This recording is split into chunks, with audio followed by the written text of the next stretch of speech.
యాదాద్రి భువనగిరి జిల్లా వలిగొండ మండల కేంద్రంలోని విలేకరుల సమావేశంలో కాటచిన్ని శౌరి సన్నాఫ్ బాలయ్య గ్రామం నర్సాయిగూడెం వీరు మాట్లాడుతూ ఆరూరు రెవెన్యూ పరిధిలోని సర్వే నెంబర్ 671/10లో 2 ఎకరాల 33 గుంటల తుమ్మల నర్సయ్య దగ్గర ఖరీదుకు కొనుగోలు చేశానని ఇప్పటికే 5 సంవత్సరాలు గడుస్తున్నా మోటివేషన్ అవ్వట్లేదు.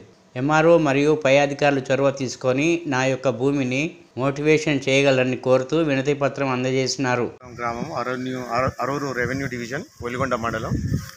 నేను అది 5 సంవత్సరాల కింద అంటే 2019 జనవరిలో తుమ్మల నర్సాయిగూడెం గ్రామం వారి దగ్గర నుంచి 2 ఎకరాల 33 గుంటలు 671/10 సర్వే నెంబర్లో భూమి కొన్నాను.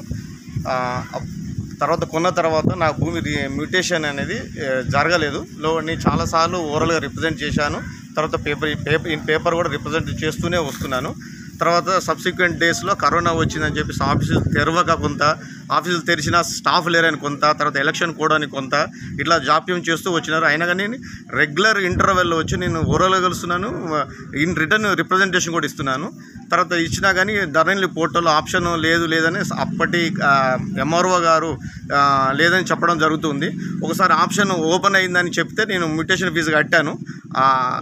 మీ సేవ సంబంధిత మీ సేవల మ్యూటేషన్ ఫీజు కూడా కట్టాను.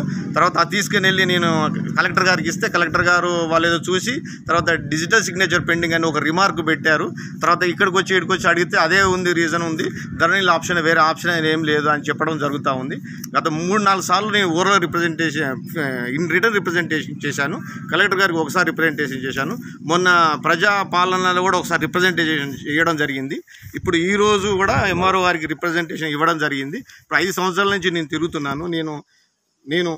నేను ఒక గవర్నమెంట్ ఎంప్లాయీనండి. నేను ఇప్పుడు మాటికి నాకు సెలవు పెట్టి రావటం, వీడికి వస్తే పని కాకపోవటం అంటే 5 సంవత్సరాలు అవుతుంది. నేను ఇంకెన్నాళ్ళు తిరగాలి? నా భూమిని డబ్బులు పెట్టి కొన్న భూమి, నా భూమి నాకు రిజిస్ట్రేషన్ చేయకుండా, నా మ్యూటేషన్ చేయకుండా నా ఇట్లా తిప్పితే నేను ఎన్నిసార్లు అని తిరిగేది? ఎవరిని కలిసేది? నాకు ఎప్పుడు న్యాయం చేస్తారు? ఈరోజు మీరు ఎంఆర్ఓ గారిని కలిసిరా? ఏమన్నారు? ఈరోజు ఎంఆర్ఓ కలిస్తే ఇంకా ఫస్ట్ నుంచి ఆప్షన్స్ ఓపెన్ అవుతున్నాయి. వాళ్ళు ఏం చెప్తారో దాన్ని బట్టి మేము తగు చర్యలు తీసుకుంటాము అన్నట్టుగా అంటున్నారు. అది ఇప్పుడు ఈ సమస్య అనేది నా ఒక్కదే కాదు, మా గ్రామంలో ఇంకా చాలా ఉన్నాయి. అరుణ్ రెవెన్యూ డివిజన్లో కూడా చాలా ఉన్నాయి.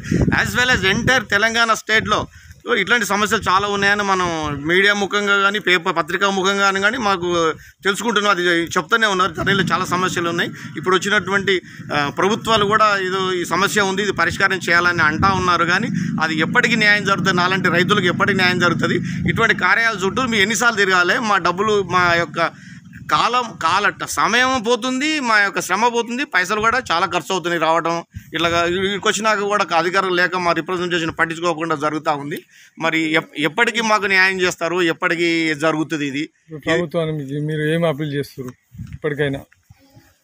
ఇప్పటికైనా ఈ ప్రభుత్వము ఇటువంటి వాళ్ళని చూసుకొని ఇటువంటి ధరణి సమస్యలు, లోగడ ధరణి సమస్యలు ఏదైతే ఉందో ఆ పోర్టల్ ఏ సమస్యలు ఉన్నాయో ఇప్పుడంటే మ్యూటేషన్ కానటువంటి నా మ్యూటేషన్కి సంబంధించిన రిప్రజెంటేషనే కాబట్టి ఇటువంటి రిప్రజెంటేషన్లు ఏమైనా ఉన్నాయో, ఇటువంటి సమస్యలు ఏమైనా ఉన్నాయో చూసి ఆ భూమి మీద ఎవరెవరికి అయితే ఫిజికల్గా పొజిషన్లో లేనటువంటి ఉంటారో మీరు ఫీల్డ్ ఎంక్వైరీ చేసి అటువంటి వాళ్ళ రికార్డ్స్ తొలగించి యాక్చువల్ పొజిషన్లో ఉన్న వాళ్ళని కరెక్ట్గా సంబంధించిన వారినే మీరు ఫీల్డ్ ఎంక్వైరీ చేసి వాళ్ళకి న్యాయం చేయగలని నేను కోరుకుంటున్నాను.